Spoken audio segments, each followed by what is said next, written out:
Hi hello ಎಲ್ರಿಗೂ ನಮಸ್ಕಾರ. For today's IPL match ಬಗ್ಗೆ ಇನ್ಫಾರ್ಮೇಶನ್ ಕೊಡ್ಲಿಕ್ಕೆ ನಾನ್ ಬಂದಿದ್ದೀನಿ. ಯಾರು ಗೆಲ್ತಾರೆ ಅಂತ ಹೇಳಿ ಈ ವಿಡಿಯೋದಲ್ಲಿ ನೋಡೋಣ. For today's IPL match 13th and 7th April 2026 Mumbai Indians versus ನಮ್ಮ ರಾಜಸ್ಥಾನ್ ರಾಯಲ್ಸ್. ಆದ್ರೆ ಮುಂಬೈ ಇಂಡಿಯನ್ಸ್ ಸಿಕ್ಕಾಪಟ್ಟೆ favourite win against Rajasthan Royals with A protected 57% win probability ಇರುವಂತದ್ದು. ಇವತ್ತು ಮ್ಯಾಚ್ 7:15 ಸ್ಟಾರ್ಟ್ ಆಗ್ತಾ ಇದೆ. ಟೋಟಲ್ 13ನೇ ಮ್ಯಾಚ್ ಇದಾಗಿರುತ್ತೆ, ಮುಂಬೈ ವರ್ಸಸ್ ರಾಜಸ್ಥಾನ್.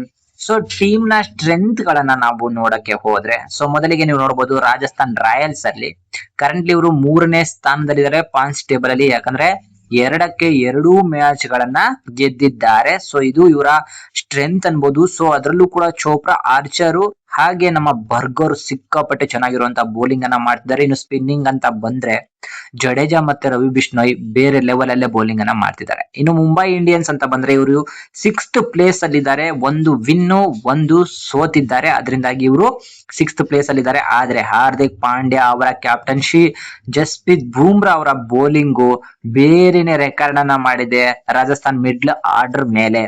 ಸೊ ಈಗ ಹೆಡ್ ಟು ಹೆಡ್ ಅಂತ ನೋಡಕ್ಕೆ ಹೋದ್ರೆ ನಾವು ಟೋಟಲ್ ಆಗಿ ಇವರು ಎಲ್ರು ಸೇರಿ 31 ಮ್ಯಾಚ್ ಗಳನ್ನ ಆಡಿದ್ರೆ ಇಬ್ರು ಕೂಡ ಸಮ ಗೆದ್ದಿದ್ದಾರೆ ಅನ್ಬೋದು. ಹೆಚ್ಚು ಕಡಿಮೆ ಮುಂಬೈ 16 ಮ್ಯಾಚ್ ಗಳನ್ನ ಗೆದ್ದಿದ್ದಾರೆ, ರಾಜಸ್ಥಾನ್ ಬರೋಬ್ಬರಿ 14 ಮ್ಯಾಚ್ ಗಳನ್ನ ನಮ್ಮ ಮುಂಬೈ ಮೇಲೆ ಗೆದ್ದಿರುವಂತದ್ದು. ಲಾಸ್ಟ್ ಮ್ಯಾಚ್ ರಾಜಸ್ಥಾನ್ ವಿರುದ್ಧ ಮುಂಬೈ 100 ರನ್ಗಳಷ್ಟು ಗೆಲುವನ್ನ ಸಾಧಿಸಿತ್ತು. So key matchups and X factors ಅಂತ ನೋಡಕ್ಕೆ ಹೋದ್ರೆ ನಿಮ್ಗೆ ಗೊತ್ತಿರಬಹುದು. ಗುವಾಹಟಿ ಪಿಚ್ ನ ಬಗ್ಗೆ ರಿಪೋರ್ಟ್ ಅನ್ನ ಹೇಳ್ತೀನಿ. ಇಲ್ಲಿ ಯಾರು ಗೆಲ್ಬಹುದು, ಹಾಗೆ ಈ ಪಿಚ್ ಯಾವುದಕ್ಕೆ ಸಪೋರ್ಟ್ ಮಾಡತ್ತೆ ಅಂತ ಹೇಳಿ ನಾವು ನೋಡಕ್ ಹೋದ್ರೆ ವೈಭವ್ ಸೂರ್ಯವಂಶಿಗೆ ಸಿಕ್ಕಾಪಟ್ಟೆ ಫೇವರೇಟ್ ಆಗಿರೋ ಪಿಚ್ ಇದು.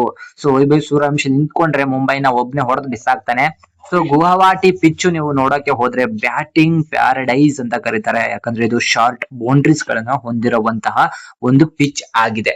ಸೊ ಅದರಿಂದಾಗಿ ಇಲ್ಲಿ ಹೆವಿ ಡ್ಯೂ ಬೀಳೋದ್ರಿಂದಾಗಿ ಟಾಸ್ ಗೆದ್ದವರು ಗ್ಯಾರಂಟಿ ಬೌಲಿಂಗ್ ಅನ್ನ ಆಯ್ಕೆ ಮಾಡ್ಕೊಳ್ತಾರೆ. ಸೊ ಬೌಲಿಂಗ್ ಅನ್ನ ಆಯ್ಕೆ ಮಾಡ್ಕೊಂಡಿರೋ ಟೀಮ್ ಗೆಲ್ಲೋದು ಪಕ್ಕ ಆಗತ್ತೆ.